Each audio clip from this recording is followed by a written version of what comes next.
Over the years, Britain developed into one of the world's major centers of film and television industries. And behind all great movies that have been produced over the years, there are many men and women who made it all come together, and their stories are an important part of the history. Welcome to another episode of the Humming Projector podcast, where we today will talk about the British Entertainment History Project, who seeks out to document and preserve this history while key players are still with us. The guest who will join me today has a name you probably will recognize, as she also joined me in the previous episode. Sue Malden is an independent media archive management consultant and formerly the head of the BBC Broadcast Archives. Welcome to the podcast, Sue. It is great to have you back here in this episode. Thank you so much. It's a real pleasure to be talking to you again. Yeah, it's great. Yeah, when we spoke last time, I realized we really had another episode of a different subject. But let's do a short recap, because the previous episode we talked about Film is Fabulous, and you were having an event now in May. So before we start about talking about today's subject, how did the Film is Fabulous event turn out? Well, it was fantastic. It took place on the 11th of May in the Phoenix Arts Centre in Leicester, where the first event we ever had was launched there. So it was nice to be back and reliving the start and appreciating just how much we particularly had achieved in the sort of about 18 months in between. So there must have been about 100 or so people there, mainly film collectors, I think, and people who cared and were interested in film. There was some great finds that were shown, which I think we talked about last time. In particular, Paul Venices, who helps us a lot with technical requirements and upgrading copies that get found. He made a brilliant compilation of extracts from 3 episodes of The Third Man. That John Franklin, our main organizer, had selected them, and they were brilliant. They were so exciting. I felt I really wanted to watch the whole thing. So, I hope I'll be able to see all 3 of them at some time. And as I said before, they're particularly significant to me because at one time the Third Man series was held in the BBC archive, and we're still actually trying to track down what happened to the many episodes that were there. I think at the moment I said there's about 6 to 10 on YouTube, and these 3 that have been found. But I mean, it was a series that ran for some time. We had hoped at that event we'd have been able to announce that Film is Fabulous had received charitable trust status, but we haven't heard yet. And I think we were being a little optimistic to expect to get the news that quickly, but we did inform the audience that that's what we're looking for, that's what we hope. And generally we just talked about the future. When that happens, we'll be able to be far more proactive in fundraising, and quite frankly, funds are absolutely essential to keep any project like this going. Oh yeah, so sure. We're optimistic about the future, hoping for charitable trust status fairly soon, and then to begin real proper fundraising and accepting donations and appealing to different funds. So that sounds like, we hope, a pretty optimistic future. Yeah, it sounds like you have a really great time, and I'm glad to hear that, and I hope to hear more about that work in the future. Oh, yes. But you are having many hats, like we would say in Norway. You have many roles in different projects. And today we're talking about something else you are doing. We'll talk about the British Entertainment History Project. Yeah. What is actually the British Entertainment History Project? Could you explain a little bit about what it's all about? Yes, certainly. It was originally known as the BEHP History Project. And BEHP was the craft union for people working in film and television.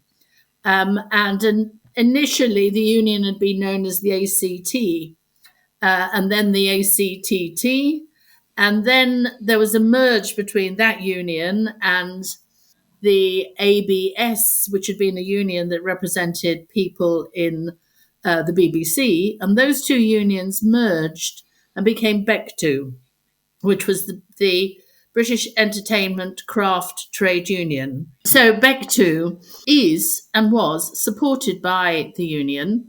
They have always given us rooms to have our meetings in and maybe do recordings. They make a regular annual donation, which is very much appreciated, and help us in the past with some of the administrations. So we were very pleased to be associated with BEHP, but we did realise that close association with the union meant that many people actually thought you had to be a union member to be part of the history project. And also Right. that all our recordings were actually just about trade union activity. And of course, they're not. People talk about their careers, how they got started, etc. So it was much, much broader than their union activity. And some of them weren't even particularly active in the union. So we decided that that was a slightly misleading name.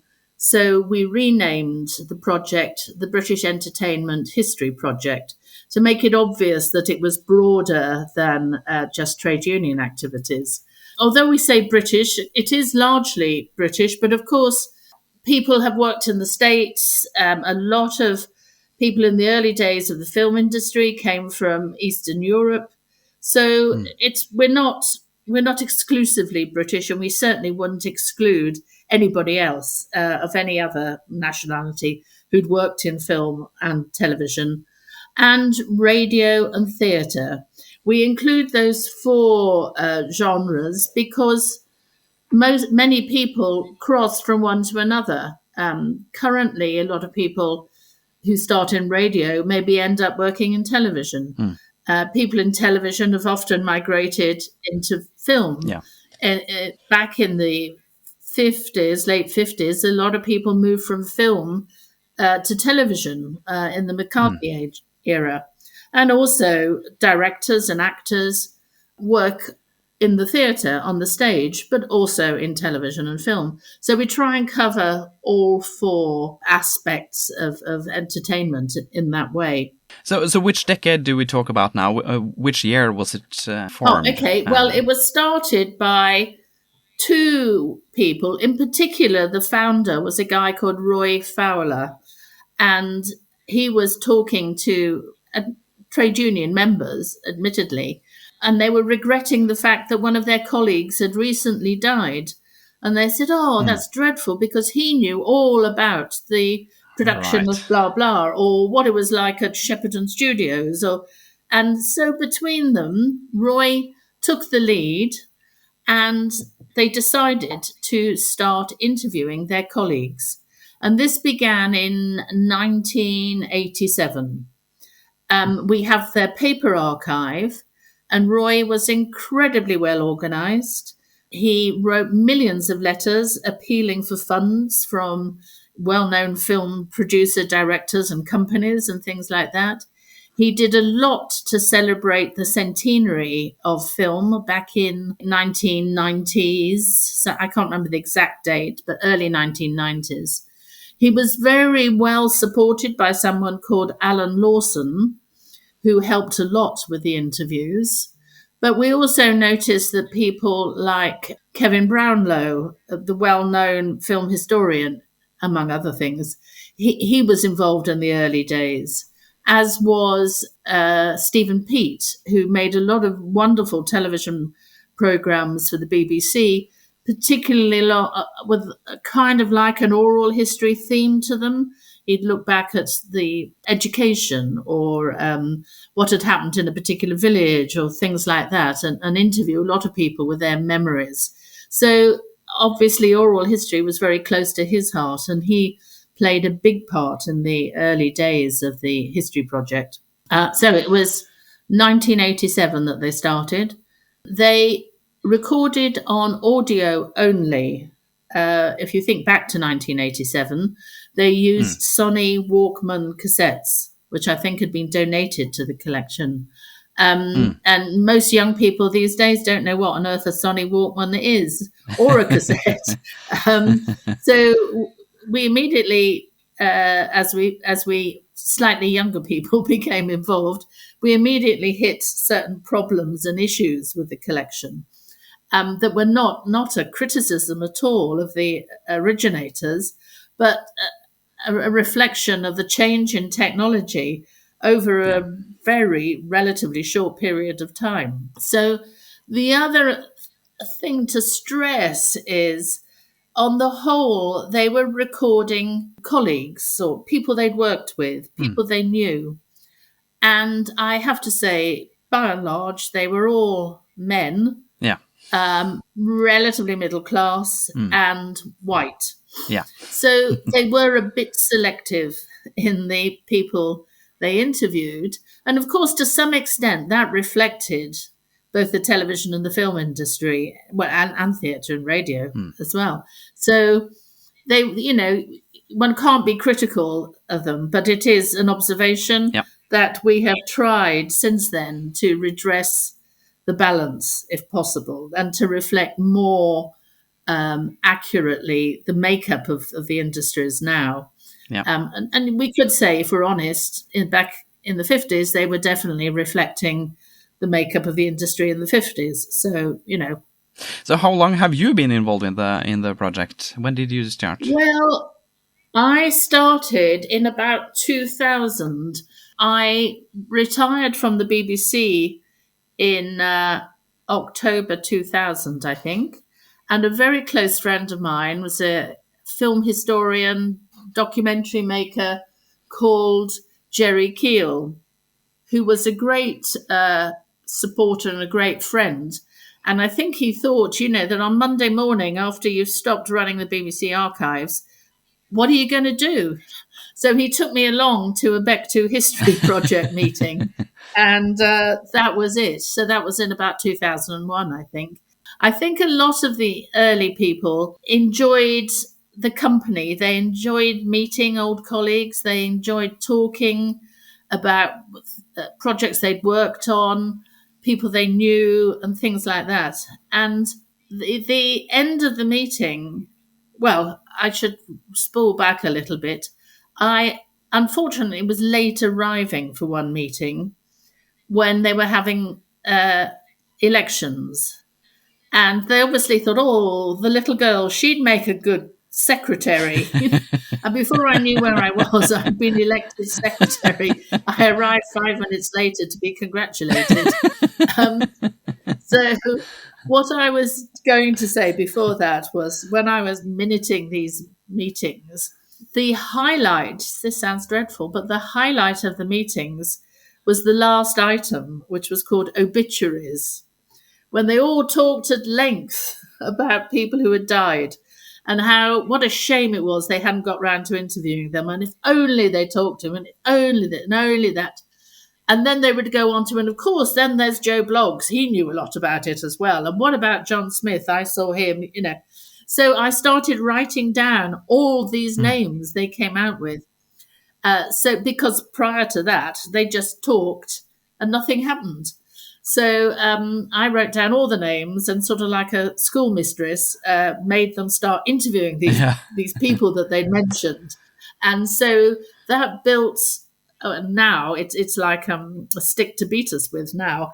It's a very long list.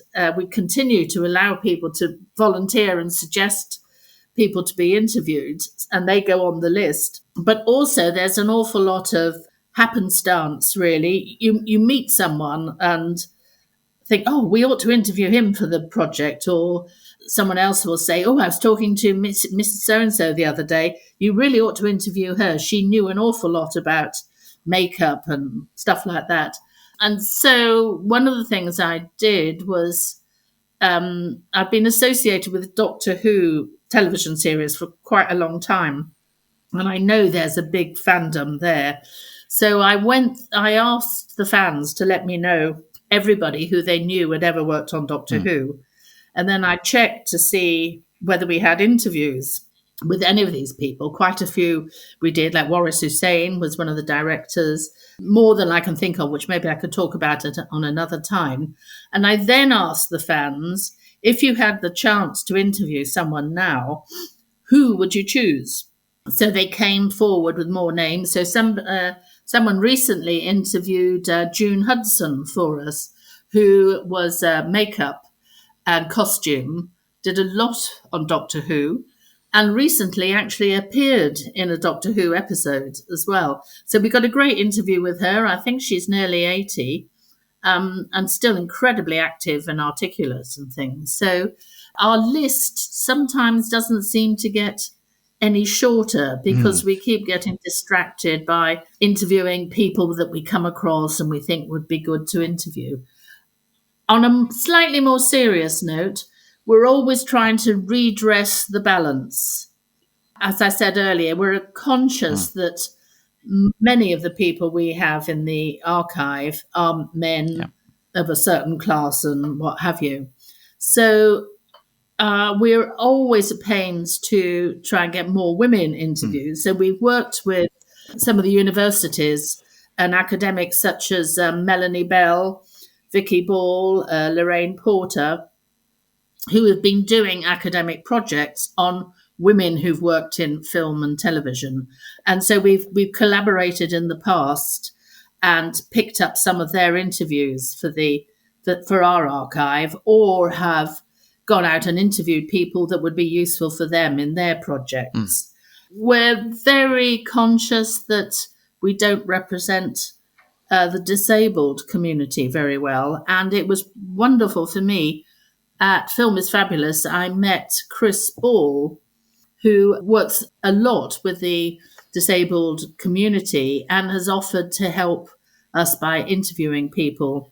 So again, that's going to help give them more exposure, have role models for younger people coming along, and so on, and enhance the collection as well. And as I understand, the diversity is not just about men and women and age and color, but you are also interested in a broad range of different trades, like not only actors and directors, but also the working men and women like editors, cameramen, and audio recorders. Is that correct? That's absolutely correct. Exactly as you said at the very beginning. By and large, most of the people we have interviewed and are interviewing now are the people behind the scenes. As you said, cameras, lighting, editing, directing, DOP, makeup, costumes, all the crafts, really. It's absolutely important to get them all represented. We recently interviewed Debbie Wiseman, who's a UK-based composer who has written an awful lot of wonderful music for films. And so we've got musicians there. There are the odd actor and music performer, but it's very much trying to represent all the crafts. So one thing we're a bit conscious of, as I think you said earlier, about special effects and how special effects have changed dramatically over the years.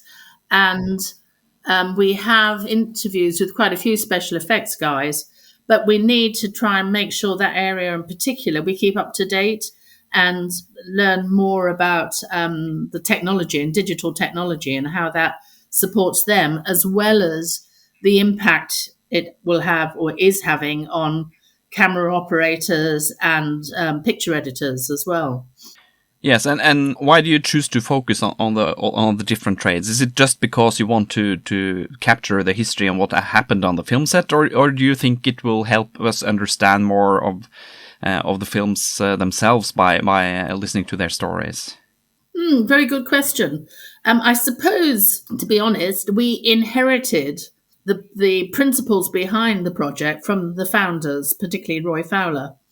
And it came from that conversation of realizing that such a lot of knowledge and information was getting lost and not recorded anywhere, which has several functions. One, I mean, it's great to celebrate the history of an industry or the history of how a particular film was made and so on. But it's also important for people to learn from the way these people worked. One thing in particular to think about is the social conditions at the time that they also reflect.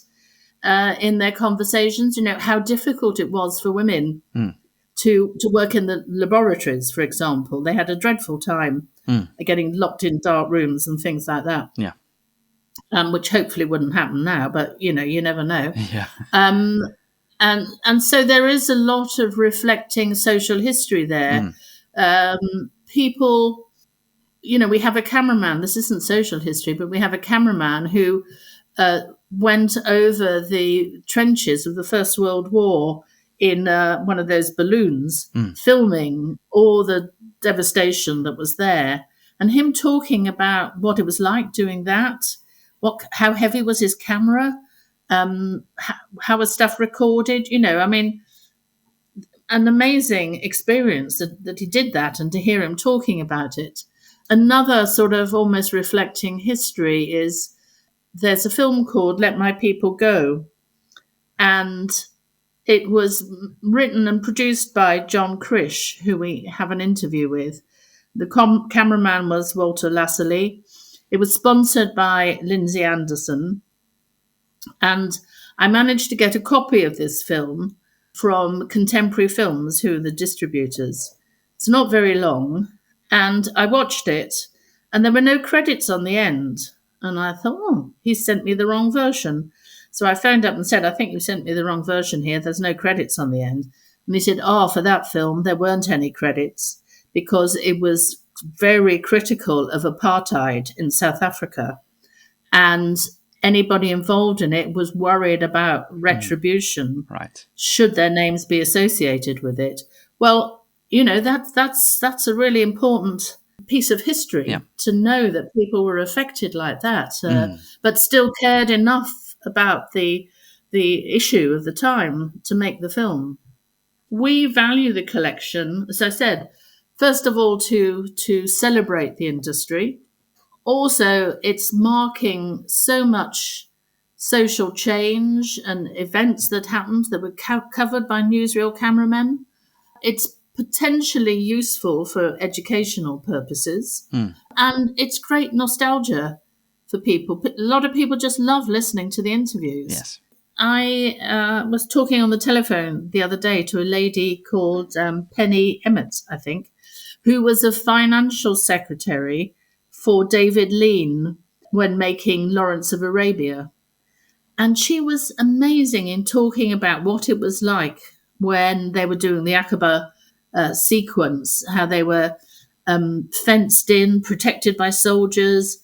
They had nothing to do apart from talk to one another about what did they know and what did they not know, But what an experience, someone talking like that. So I now need to find out, have we got anybody else talking about Lawrence of Arabia and Lean in particular, and see if we can build a little history project there. It's the sort of stuff that, master's students or PhD students could make wonderful stories, wonderful history out of the collection. Who are the ones performing the interviews these days? You mentioned that in the early days there were people interviewing their own mates, but today, what kind of people are working for the project now? We're much less selective, I suppose, in that sense. Usually people come forward and say, I'm really interested in so-and-so, I'd love to go and interview them. So there's someone called Martin Sheffield. He does a lot of interviewing. He used to work at the BFI, so he has a lot of contacts.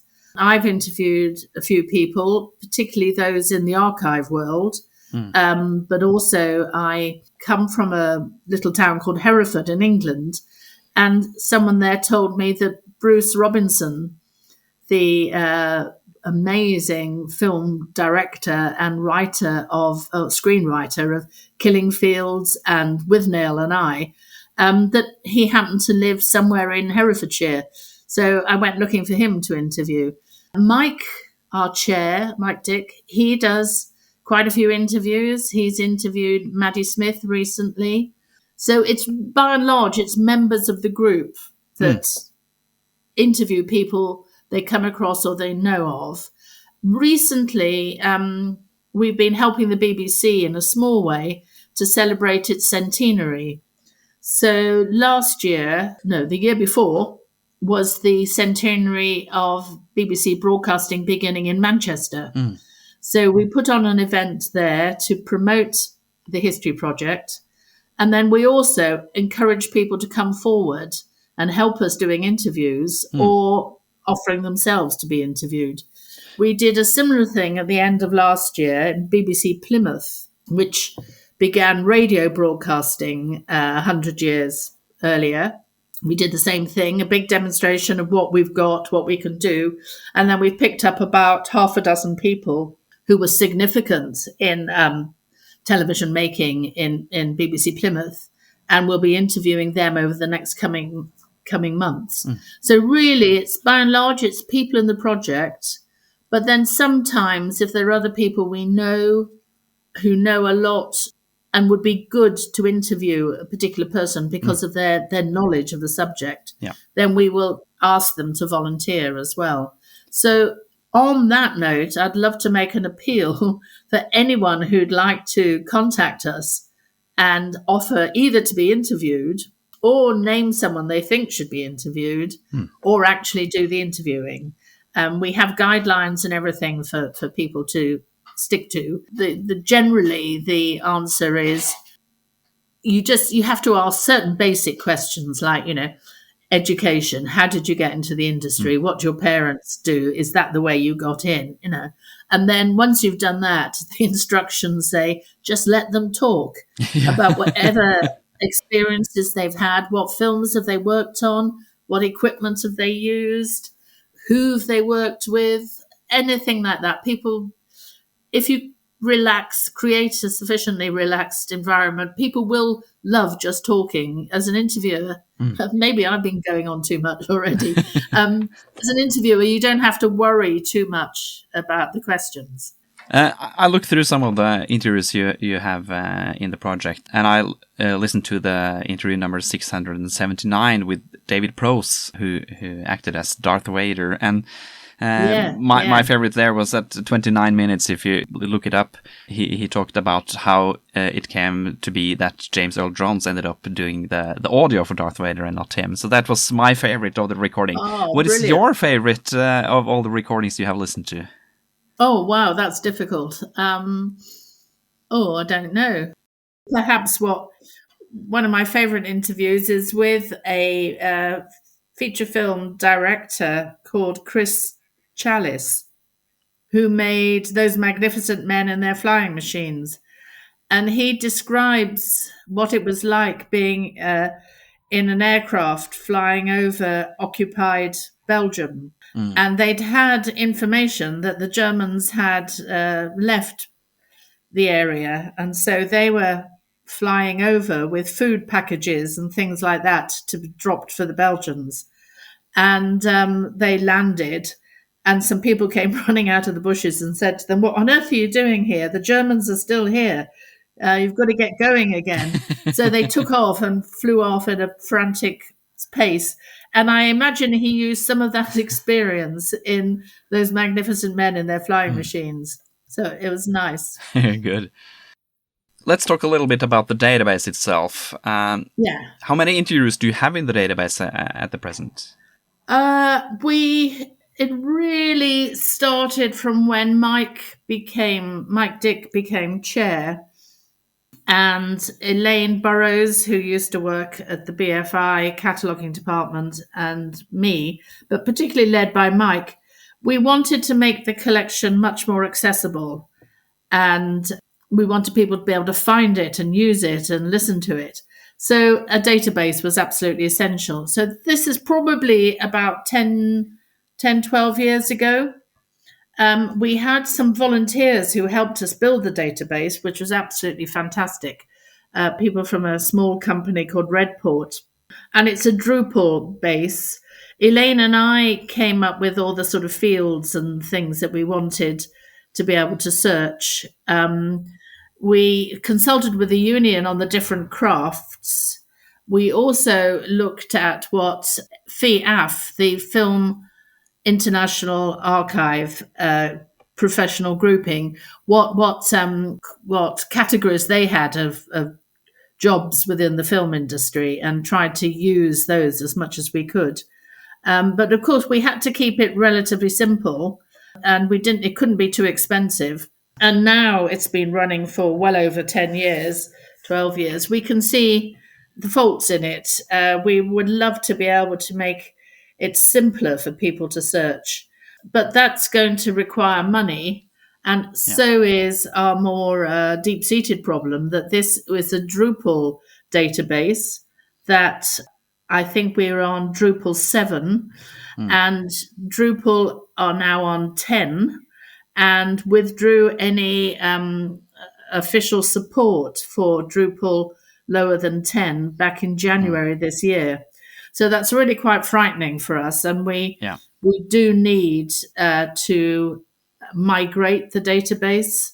Possibly we're thinking that WordPress is more commonly used and maybe simpler to use. So we're looking to find sources of funding to enable us to upgrade the database and to some extent the website to make it more intuitive in the way that you search it.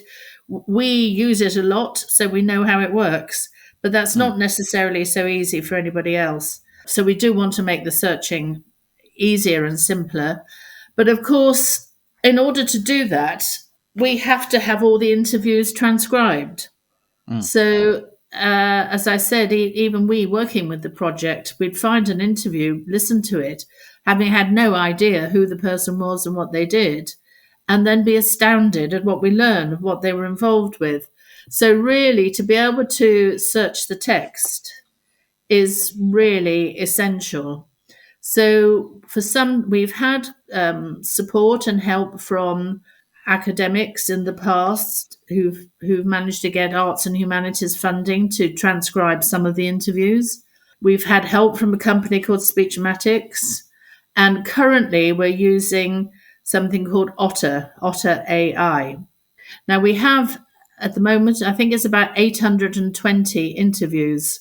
So that's an awful lot to get digitized. We have, in fact, digitized all of them, all the audio on those old Sony U-matic cassettes, all the video. We switched to video about 6-7 years ago, I think, recording on DV cams and any kind of professional small video formats we could use. And then for the last probably at least 2 or 3 years, the cameramen have been shooting on camera cards.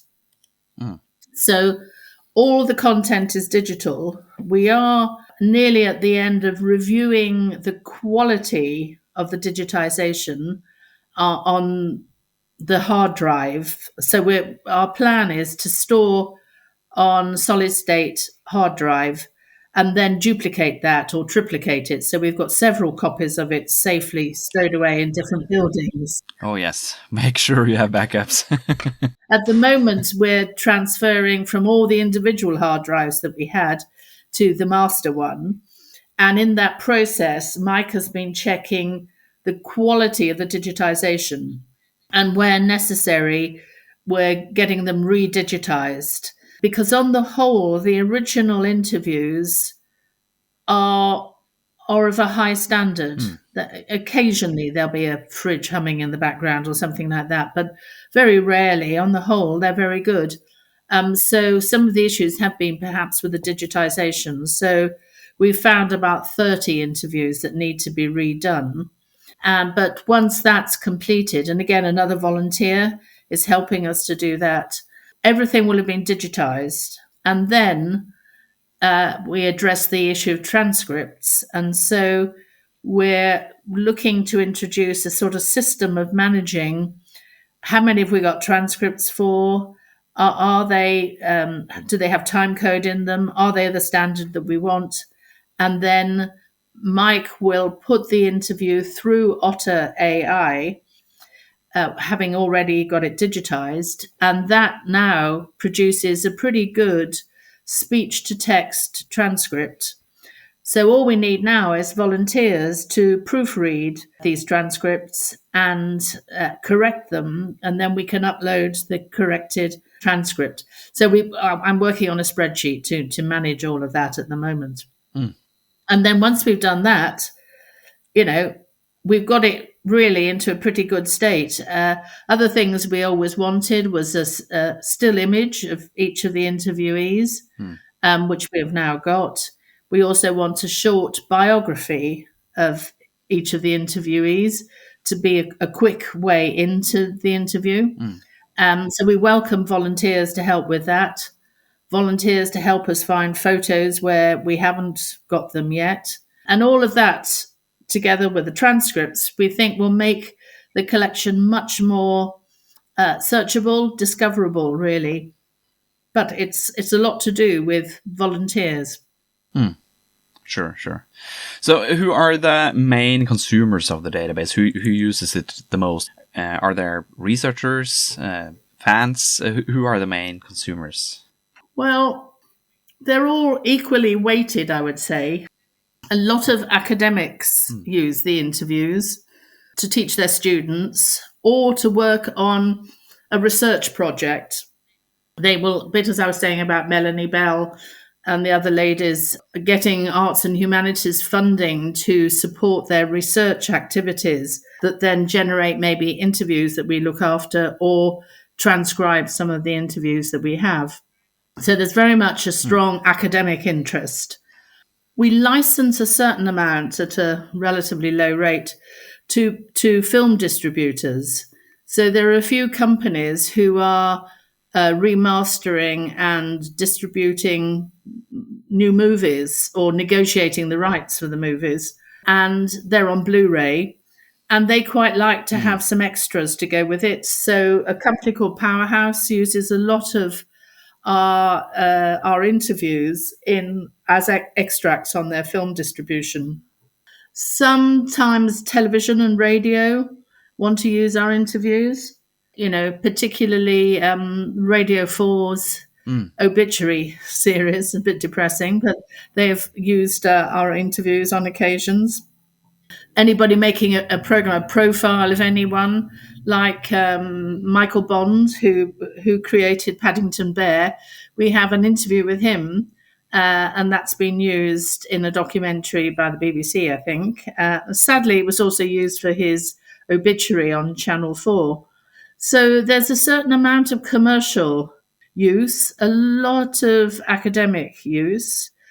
Quite often we get calls or emails from the general public who say, "Oh, I came across your collection and you've got an interview with my grandfather. That's absolutely wonderful. I'd love to be able to hear it." So quite often the general public come forward and are surprised to find that we've got either an interview perhaps with an old relative or someone talking about them, which is nice. You talked about a little bit about the management and how we are organized, and it sure is a lot of work. So what is your biggest challenges and how do you solve them working with this project? Wow. If only we could solve them. Yeah. I think the biggest challenge actually is getting enough people to participate in the collection. Of course, that then takes a different kind of management skill to, it's like herding cats. But one of the challenges is to get enough people being part of the project and actively part and doing things. Otherwise, people come forward saying, "I want to interview Joe Bloggs," or quite a few cameramen come forward and say, "Can we help?" Because I think they're not necessarily getting a lot of work these days. And when that's the case, we could go through our list and say, "Oh, look, top of the list is so-and-so. You could go and interview them." So it is nice to get these cameramen coming forward to help. But then, interviewing can look easy, but it's not always that easy. And not everybody is comfortable interviewing somebody else. So we might have the cameramen volunteering, but then we've got to find someone to do the actual interview then. And then you've got to get them all together in the right place and to make it happen. So the logistics, to some extent, of doing that is quite difficult. Also, when you're working with a group of volunteers, they can do whatever they think is a good thing to do. It's quite difficult to say, well, actually, we don't need you to do that. But what we really do need is for you to proofread these transcripts, Yeah. So it's that sort of inherent problem of dealing with volunteers, and Yeah. also, we're not that strict or hard line about what needs to be done. You need to play to people's strengths Mm. and welcome them really and what they can do. Yeah. Our biggest worry, I would say, possibly, is the life of the database. Yeah. That we really do need funding to be able to upgrade that. That would be essential. But also, a concern is the longer term security of the collection. Mm. We've been always moving towards that by getting it all digitized, stored on duplicate hard drives with a database, transcribed, and so on. But there's an English expression, if you got run over by a bus tomorrow, what would happen? And if a few of us got run over by a bus tomorrow, the collection might be left a bit high and dry. We do have to find some way to partner with an established organization to give it some sort of stability into the next, 10, 20 years or so. Yeah. And beyond, of course. But so I think those are our challenges. You mentioned the importance of being motivated as a volunteer. They have to do what they like to do. What keeps you motivated? You have been working with this for 25 years. Yeah. What makes you go further and continue the work? You might well ask. When you put it like that, 25 years, I must be, wow. I suppose it's the determination to make the collection safe and accessible. So between us, Mike and I have moved it from, 4 or 5 metal filing cabinets with lots of Sony Walkman cassettes in and no catalogue, just lists of who's been interviewed. So we have moved all that into digital safe content on hard drives. And of course, we use Vimeo and SoundCloud as well. I'd say it's probably 50% have been transcribed now. We have managed to get a lot of publicity for the archive, more people using it and aware of it. But of course, that brings more work and distracts one from, digitizing and transcribing. But in 25 years, I suppose I can't help it. I'm an archivist and I care about the collection and I really want it to be safe for the future. And it's a pleasurable thing to do. They're nice people you work with. We have a lot in common. We get a sense of achievement when something's, done and done well. And it's better than staying at home watching the television, I suppose, once you're retired. But I hadn't realized it was 25 years. Wow. Before we wrap up, are there anything you wished I had asked you but failed to do so? And what would you have answered? No, I think we've covered it. The future plans really are just to try and make it as safe as we can in a well-established home, really, and that's a challenge, finding that home. It's also a challenge finding funding to keep the project going. Yep. So many people say, "Oh, it's a wonderful resource. Oh, it's fantastic." But when you say, okay, then give us £50,000 to sort it all out. Oh, well, that's not quite what I meant. It's so that the funding and the future is the challenge. But you did ask the question anyway, so we'd covered it. Yeah, and the big thing we would love is more volunteers to help us. I was talking to an academic in the States only last week who'd come across the collection and has now volunteered to help us. So we have an interview with someone called Ralph Bond, and this guy would very much like to transcribe that interview for us. So that indicates you can be anywhere in the world. Yeah, we'll take anybody's help, basically. And we have listeners in most continents. So on that note, where can the listeners go to find more information about the project and possibly contact you to do volunteer work? Yeah, certainly. Well, you can see our website, which is obviously www.historyproject, or one word, And my email is there on the front page, I think, if not very early on.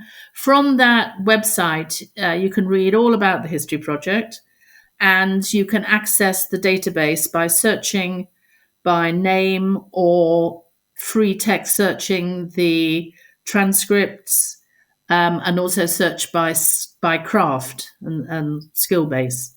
Yes, and I will sure link to this website in the show notes, so it's easy to find for the listeners. Thank you very much. Your work is truly important in order to preserve film history, and thanks for all the hours you have spent making this happen. I hope to hear more about your project in the future.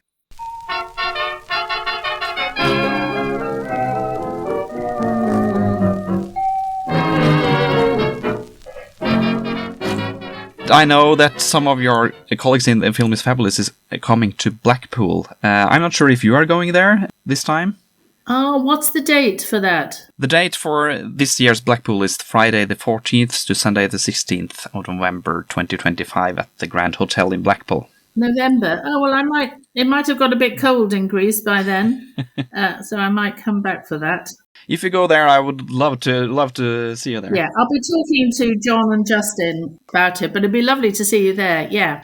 For more information about the Blackpool Film Collectors Convention, you can visit their website at blackpoolfilmconvention.co.uk. You can find the link to the website in the show notes. And perhaps I'll see a few of the listeners there as well.